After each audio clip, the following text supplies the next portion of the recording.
ഈ വീട്ടിൽ എന്നോട് ഏറ്റവും കൂടുതൽ സംസാരിക്കുന്നത് ഡാഡിയാണ്. എങ്ങനെ ഇരിക്കും? ഇതിനുള്ള ബോറടി ഒന്ന് കുറഞ്ഞു കിട്ടാനാണ് ഞാൻ കോളേജിൽ വരുന്നത്. ചന്ദ്രന് അമ്മയില്ലേ? ഞാൻ അമ്മയെ കണ്ടിട്ടില്ല. എന്നെ പ്രസവിച്ചോടെ അമ്മ മരിച്ചു.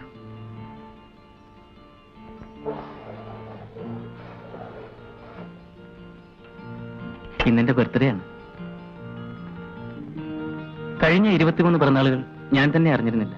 പക്ഷെ ഇത്തവണ അതൊന്ന് ആഘോഷിക്കാമെന്ന് വിചാരിച്ചു. അതിന് ഒരു അതിഥി വേണമല്ലോ. ആ അതിഥിയാണ് നന്ദിനിക്കുട്ടി. നന്ദിനിക്കുട്ടി കഴിക്കും. അതെ, കൽക്കട്ടയ്ക്കുള്ളത് നാളെ ഡിസ്പാച്ച് ചെയ്താൽ മതി. ഞാൻ വിളിച്ച് പറഞ്ഞിട്ടുണ്ട്. ഫ്ലൈറ്റ് ടിക്കറ്റും റിസർവ് ചെയ്തിട്ടുണ്ട്. പിന്നെ അലൈറ്റ് പ്രോഡക്ട്സിന് ഒരു 25,000 പാക്കറ്റുകൾ വേണം. അതെ. ആ,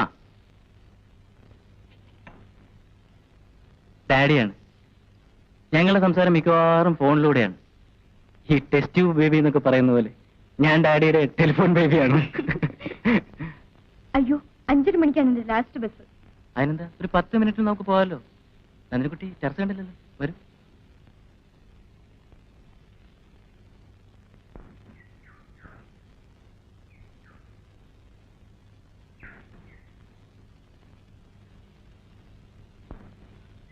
നന്ദിനിക്കുട്ടിയോട് ഒരു കാര്യം പറയണമെന്ന് ഞാൻ കുറച്ചുകളായി വിചാരിക്കുന്നു. ഇപ്പോൾ പറയുന്നുണ്ട് തെറ്റില്ലാന്ന് തോന്നുന്നു.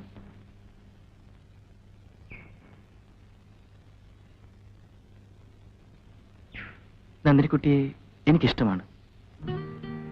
എന്നുവെച്ചാൽ നന്ദിനിക്കുട്ടിയെ വിവാഹം കഴിക്കാൻ ഞാൻ ആഗ്രഹിക്കുന്നു. നന്ദിനിക്കുട്ടിക്ക് സമ്മതമാണെങ്കിൽ അച്ഛന്റെ അമ്മയുടെയും സമ്മതം ഞാൻ വാങ്ങാം.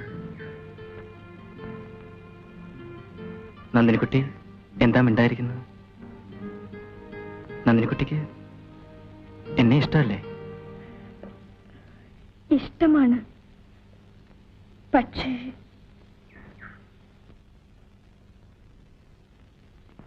നന്ദിനിക്കുട്ടിയെ കണ്ട നാൾ മുതൽ എന്റെ മനസ്സിൽ സൂക്ഷിക്കുന്ന ഒരു ആഗ്രഹമാണിത്. ഞാൻ ആദ്യമായി ഒരു വിവാഹാഭ്യർത്ഥന നടത്തുന്നതും നന്ദിനിക്കുട്ടിയോടാണ്. എന്നെ തെറ്റിദ്ധരിക്കരുത്. എന്റെ ജീവിതത്തിലെ ഏറ്റവും വലിയ ആഗ്രഹം ഒരു എഴുത്തുകാരനെ വിവാഹം കഴിക്കാനാണ്. നന്ദിനിക്കുട്ടിയുടെ ഏറ്റവും വലിയ ആഗ്രഹമാണോ ഇത്?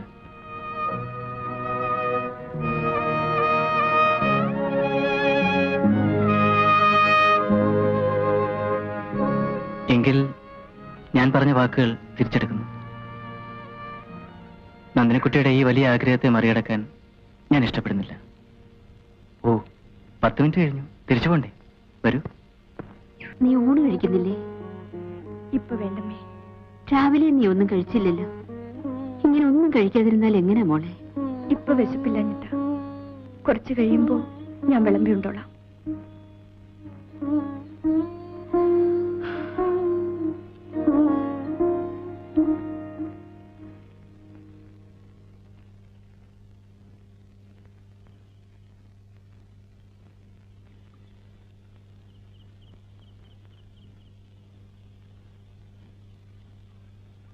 നന്ദിനിക്കുട്ടി,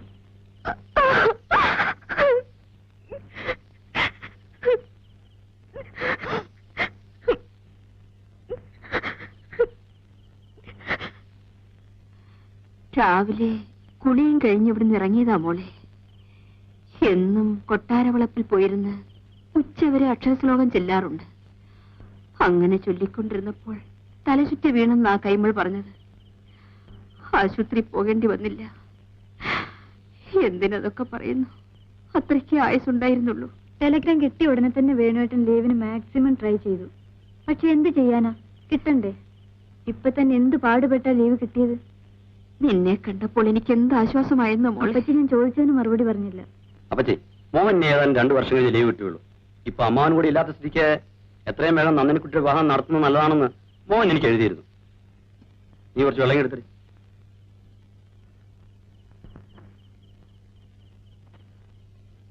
ഏതായാലും നല്ല സ്വഭാവക്കാരനാണ്. പിന്നെ മോഹന്റെ സ്നേഹിതനാണ്. സ്വന്തമായിട്ട് ബിസിനസ് ഒക്കെ ഉണ്ട്. ഞങ്ങൾ ആ വീട്ടിൽ പോയിട്ടാ വരുന്നത്. അയാൾ 2 ആഴ്ചകളിൽ മടങ്ങിപ്പോകും. ഇപ്പൊ നടന്നാൽ നടന്നു. നന്ദിനിക്കുട്ടിയുടെ ഫോട്ടോയും കാണിച്ചു. അവർക്കെല്ലാം വളരെയധികം ഇഷ്ടപ്പെടുകയും ചെയ്തു. ഇനി അമ്മായിയുടെ സമ്മതം മാത്രമേ ആവശ്യമുള്ളൂ. എനിക്ക് ഇഷ്ടപ്പെട്ടുകൊണ്ട് കാര്യമായില്ലല്ലോ. അവളുടെ പ്രകൃതം അവനും പിടിക്കണ്ടേ? നേരെ ചൊവ്വ ഉപ്പും മുളകും ഞെടാൻ പോലും അവൾക്കറിയില്ല. അതൊക്കെ ശരിയാവും അമ്മായി. ഇതുപോലൊരു ചെറുക്കനെ കിട്ടിയത് നന്ദിനിക്കുട്ടിയുടെ ഭാഗ്യമെന്ന് കരുതിക്കോളൂ.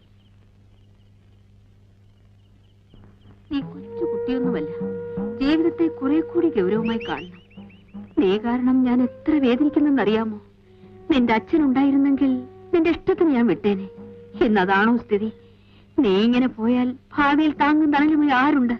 അമ്മ എന്നും ജീവിച്ചിരിക്കുമോ? ഞാൻ എന്ത് വേണം? നിന്റെ നന്മ മാത്രമേ ഞാൻ ആഗ്രഹിക്കൂ. ഞാൻ രവിയുടെ വീട്ടിൽ പോയിരുന്നു. നിനക്ക് എന്തുകൊണ്ടും ചേരുന്ന ഭർത്താവാണെന്ന് 100 തവണ ഉറപ്പുവരുത്തിയതിനു ശേഷമാണ് നിന്നെ ഞാൻ നിർബന്ധിക്കുന്നത്.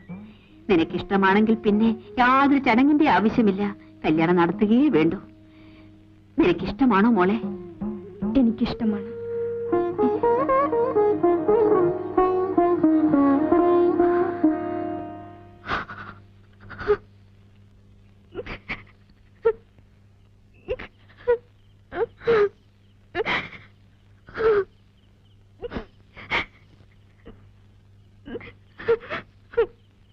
എന്താ നന്ദിനിക്കുട്ടി? ഒന്നുമില്ല. ഞാൻ അച്ഛനെ കുറിച്ച് ഓർത്തത്. ഉറങ്ങാൻ നോക്കൂ.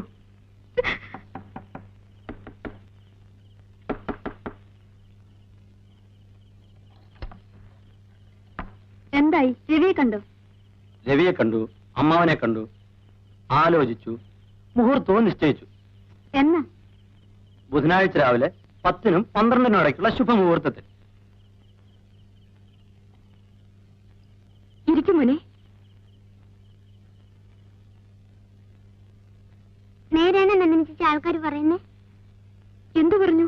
നന്ദിനി ചേച്ചിയുടെ കല്യാണാണെന്ന്. നേരാണ്.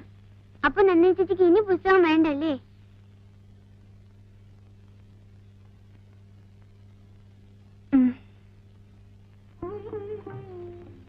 എങ്ങനെയുണ്ട് പിഞ്ചേന്റെ ഭർത്താവിന്റെ സെലക്ഷൻ? നന്നായിട്ടുണ്ട്. വേണുവിന് ഇങ്ങനെയൊക്കെ നോക്കിയെടുക്കാൻ അറിയാമോ? അത് പിന്നെ നിത്യ തൊഴിലല്ലേ അമ്മായി. ആഴ്ചയിൽ ഓരോ സാരി വാങ്ങിച്ചു കൊടുത്തില്ല, പിന്നെ അവിടെ ചെവിതല വെക്കാൻ ഒക്കത്തില്ല. ഞാനിപ്പോ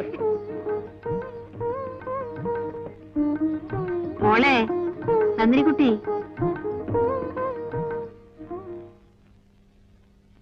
സാരിയൊക്കെ നിനക്ക് ഇഷ്ടപ്പെട്ടോ?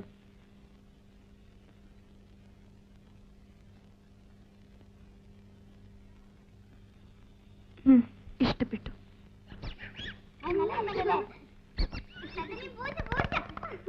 ആ തത്ത എങ്ങനെ ഇട്ട് കുത്താതെ മതി. നീ കുത്തട്ടോ.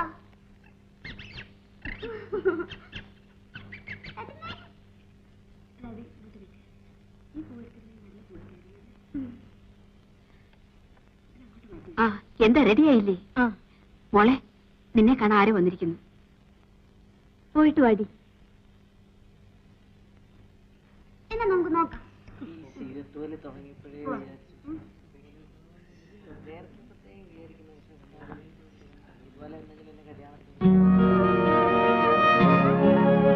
എന്നെ ആരും കല്യാണത്തിന് വിളിച്ചില്ല. ഞാൻ അറിഞ്ഞു വന്നതാണ്. രാവിലെ 11 മണിക്കുള്ള ഫ്ലൈറ്റിൽ ഞാൻ ബോംബെക്ക് പോവുകയാണ്.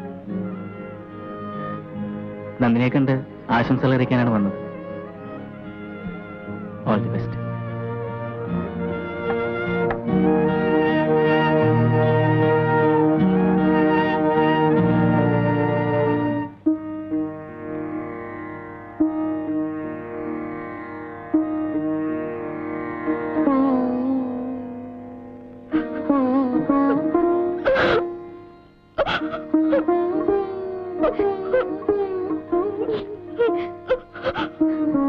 കരയാതെ മോളെ, കരയാതെ.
സാറ് ഇന്നലെ വരുമെന്ന് വിചാരിച്ചു. പെണ്ണ് വരാതെ എനിക്ക് ഒറ്റയ്ക്ക് വരാൻ പറ്റുമോ പാച്ചുപിള്ളേ? ഇതാണ്. അത് മനസ്സിലായി. പാച്ചുപിള്ള ഇവിടുത്തെ ഓളിനോളാണ്. 24 മണിക്കൂർ ഈ കോമ്പൗണ്ടിൽ തന്നെ കാണും. അപ്പുറത്തെ വീട്ടിൽ പുതിയ താമസക്കാരും വന്നില്ലേ? ആരൊക്കെയോ വരികയോ പോവുകയൊക്കെ ചെയ്തു. ഒന്നും ആയിട്ടില്ല ഇതുവരെ. പാച്ചുപിള്ള ആ പെട്ടിയെ കറുത്ത അസൈ വെച്ചു. ഓ,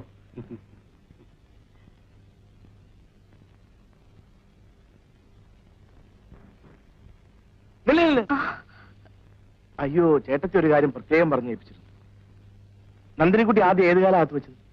അയ്യോ, എനിക്ക് ഓർമ്മയില്ല. ആദ്യമായി വീട്ടിൽ കയറുമ്പോ വലതുകാലം വെച്ച് കയറണമെന്നാ നിയമം. നമുക്ക് ഒന്നുകൂടി കയറി സംശയം തീർത്താലോ?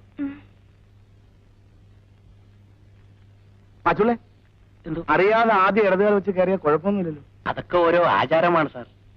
എല്ലാത്തിലും പ്രധാനം മനപ്പൊരുത്തമാ.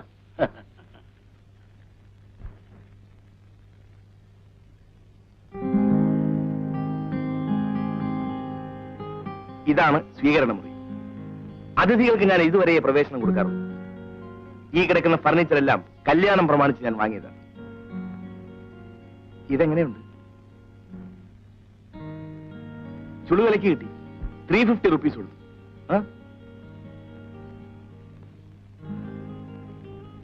ഈ സെറ്റിന് എത്ര രൂപയായിട്ടുണ്ടെന്നാ നന്ദിനിക്കുട്ടിയുടെ വിചാരം? വില അല്പം കൂടിപ്പോയി. 2000 റുപ്പീസ് കൊടുത്തു. പക്ഷേ സാധനം ഉണ്ടല്ലോ, ഫോറിന്. വരൂ, അകത്തേക്ക് പോവാം. Dining hall. ഇതിന്റെ വില എക്സാക്റ്റ് ആയിട്ട് എനിക്കറിയില്ല. ഒരു ഗിഫ്റ്റ് കിട്ടിയതാ. വരൂ.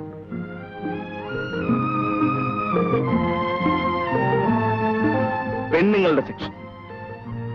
ഇതുവരെ ഈ അടുക്കള ഒരു വീട്ടമ്മയ്ക്ക് വേണ്ടി കാത്തിരിക്കുകയായിരുന്നു. ഇന്നു മുതൽ ഇത് നന്ദിനിക്കുട്ടിയുടെ സാമ്രാജ്യം. ഒന്നിനും പുറത്തു പോകേണ്ട ആവശ്യമില്ല.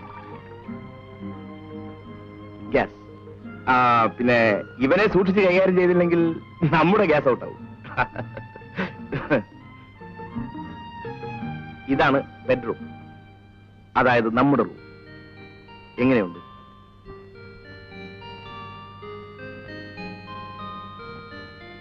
ഈ ഡബിൾ കോട്ടിന് എന്ത് വില കൊടുക്കേണ്ടി വരും?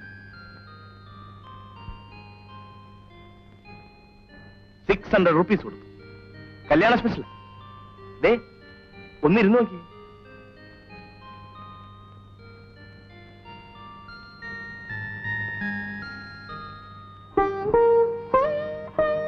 എങ്ങനെയുണ്ട്? എനിക്ക് എന്റെ ആദ്യ രാത്രിയെ കുറിച്ച് ചില സങ്കല്പങ്ങളൊക്കെ ഉണ്ടായിരുന്നു. അല്ല, ഈ സിനിമയിലൊക്കെ കണ്ടുള്ള പരിചയമാണ്. ഞാൻ കരുതി നന്ദിനിക്കുട്ടി പാല് കൊണ്ടുവരും, ഞാൻ പാല് പകുതി കുടിക്കും, ബാക്കി നന്ദിനിക്കുട്ടി കുടിക്കും എന്നൊക്കെ. പക്ഷെ നടന്നത്, ഞാൻ നോക്കുമ്പോ നന്ദിനിക്കുട്ടി ഏതോ പുസ്തകം വായിച്ചുകൊണ്ടിരിക്കുക. ശല്യപ്പെടുത്തണ്ട, വായന കഴിയുമ്പോ വന്ന് വിളിക്കുമെന്ന് ഞാൻ കരുതി. പക്ഷെ ഞാൻ തന്നെ അറിയാതെ അങ്ങ് ഉറങ്ങിപ്പോയി. അതുകൊണ്ട് ശരിക്കു പറഞ്ഞാൽ നമ്മുടെ ആദ്യ രാത്രി ഇതാ. ആ കർട്ടൻ എവിടുന്ന് വാങ്ങിയതാ? ബസാറിൽ നിന്ന്. വില വളരെ കുറവാ. 70 റുപ്പീസ് സംതിങ്ങേ ഉള്ളൂ. ഇഷ്ടപ്പെട്ടോ? പച്ച നിറം എനിക്കിഷ്ടമാണ്. എനിക്കും. മോഹൻ ആദ്യം ഈ ആലോചനയുമായി വന്നപ്പോ ഞാൻ പറഞ്ഞു എനിക്ക് വിവാഹമൊന്നും വേണ്ടാന്ന്. പിന്നെ അവന്റെ നിർബന്ധം കാരണമാണ് ഞാൻ സമ്മതിച്ചത്. പക്ഷെ ഇപ്പൊ തോന്നുന്നു അന്ന് ഞാൻ സമ്മതിച്ചില്ലായിരുന്നെങ്കിൽ എന്തൊരു നഷ്ടമായി പോയനെ. അതിരിക്കട്ടെ, നന്ദിനിക്കുട്ടി എന്തെങ്കിലും ഒരു ഭർത്താവിനെ കുറിച്ച് മനസ്സിൽ സങ്കല്പിച്ചിട്ടുണ്ട്. എനിക്കെന്റെ ഭാര്യയെ കുറിച്ച് ചില സങ്കല്പങ്ങൾ ഉണ്ടായിരുന്നു. പറയട്ടെ, സിനിമയൊക്കെ കണ്ട് മനസ്സിൽ കടന്നുകൂടിയ സങ്കല്പമാണ്. ശാലീനയായ ഒരു പെൺകുട്ടി. അവൾ അടുക്കളപ്പണിയിൽ എക്സ്പെർട്ട് ആയിരിക്കും. അവൾ അവിയലും തീയലും കിച്ചടിയൊക്കെ മാറി മാറി വെക്കണം. ആഴ്ചയിൽ വല്ലപ്പോഴും ഒരിക്കൽ ഇറച്ചിയോ മീനോ പറ്റും. എന്നും രാവിലെ വന്ന് അവൾ എന്നെ വിളിച്ചോളും. എങ്ങനെയുണ്ട്? കുളിച്ച് ചന്ദനക്കുറിയിട്ട മുഖത്തോട്. ഞാൻ ഇക്കാര്യം പറഞ്ഞപ്പോ ജയൻ അവന്റെ ഓഫീസിൽ വർക്ക് ചെയ്യുന്ന ഒരു പാർട്ടിയാണ്. കഴിഞ്ഞ ബർത്ത്ഡേക്ക് എന്നെ കളിയാക്കാനായി ഒരു സെറ്റ് കൊണ്ട് വാങ്ങി തന്നു. കണ്ണോ?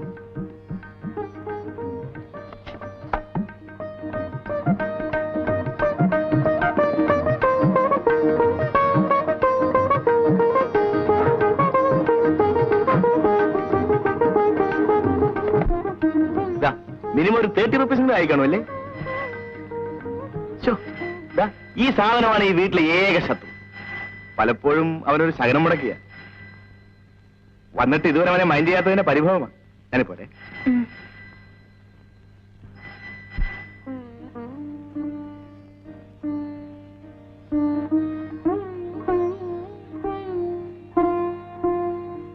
പെണ്ണിന്റെ ഐശ്വര്യം ഒന്ന് പറഞ്ഞു കേട്ടിട്ടേ ഉള്ളൂ. ഭാര്യയെ ഭർത്താവ് പോകാൻ പാടില്ല എന്നൊക്കെ അറിയാം. പക്ഷെ നന്ദിനിക്കുട്ടി ഈ വീട്ടിലേക്ക് കയറി വന്നത് 2 ലക്ഷം രൂപയുമായിട്ട്. ഞാൻ ക്യാമ്പയിൻ ചെയ്തിരുന്ന 2 ലക്ഷം രൂപയുടെ ഒരു ബിസിനസ് ഡീൽ വിജയിച്ചിരിക്കുന്നു. ആ കമ്പനിയുടെ MD ആണ് ഇപ്പൊ വിളിച്ചത്. ഹോട്ടൽ വരെ പോയി ഒന്ന് ഒപ്പിട്ടാൽ മാത്രം മതി. 2 ലക്ഷം രൂപയാണ്. ഞാൻ അരമണിക്കൂർ എത്തും. ഒറ്റയ്ക്കിരിക്കാൻ പേടിയൊന്നുമില്ലല്ലോ. താഴെ വാച്ചുള്ളുണ്ട്. പിന്നെ ഇന്നലത്തെ പോലെ എന്നെ പറ്റിച്ചല്ലേ, കുറേ കളയരുത്.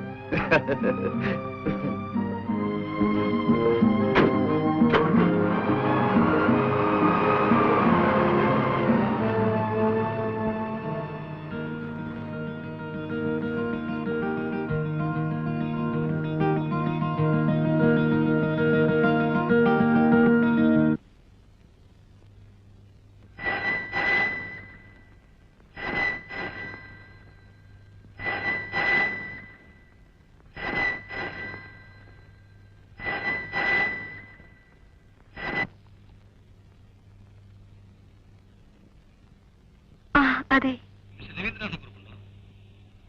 ഇല്ല.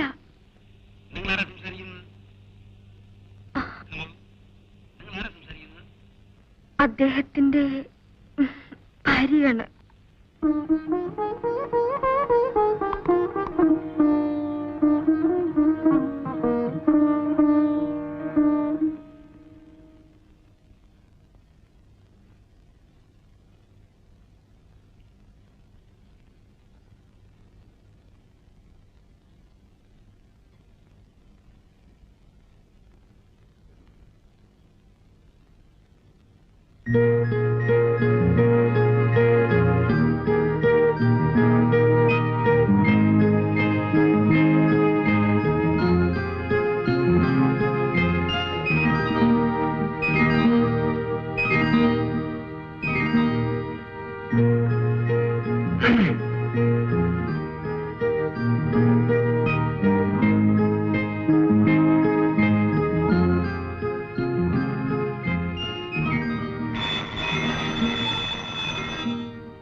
സാറിന് ആഫീസിൽ പോകണ്ടായോ?